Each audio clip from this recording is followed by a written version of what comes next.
வணக்கம். இன்னைக்கு என்னுடைய மதிய உணவு பார்க்கலாமா? மோர் குழம்பு, முருங்கைக்கீரை பொரியல், அப்புறம் பாவக்காய் உப்புத்தூள் போட்டு வறுவல். அப்புறம் இது வாழைக்காய். இந்த வாழைக்காய்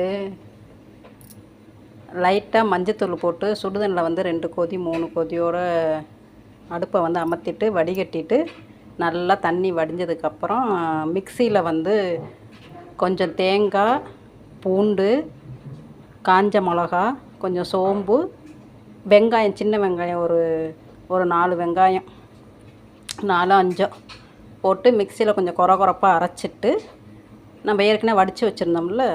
ஆமாம். அப்புறம் எண்ணெய் ஊற்றி கடுந்தம்பருப்பு போட்டு கொஞ்சம் பெருங்காயத்தூள் போட்டு வாழைக்காயும் போட்டு கொஞ்சம் வறுத்துட்டு இந்த அரைச்சி வச்ச இந்த விழுதையும் தூக்கி அதில் போட்டு கொஞ்சம் வதக்கி எடுத்துருங்க. ஏன் கேட்டால் வாழைக்காய் சில பேர்த்துக்கு வாய்வு, கண்டிப்பாக எனக்கு. அதனால் சாப்பிட்றதுக்கு எப்படியெல்லாம் ஒரு பக்குவம் பார்க்க வேண்டியதாக இருக்குது பாருங்கள். அதனால தான், வேறு ஒன்றும் இல்லை மக்களே. வணக்கம். பிடிச்சிருந்துச்சுன்னா ப்ளீஸ் சப்போர்ட் பண்ணுங்கள் என்னுடைய சேனலுக்கு. மக்களை நம்பி தான் சேனல் ஓப்பன் பண்ணியிருக்கிறேன். அதெல்லாம் பிடிச்சிருக்குன்னா லைக் பண்ணுங்கள், சப்போர்ட் பண்ணுங்கள். சாப்பிட வாங்க. ஓகே, பாய். வரட்டுங்களா?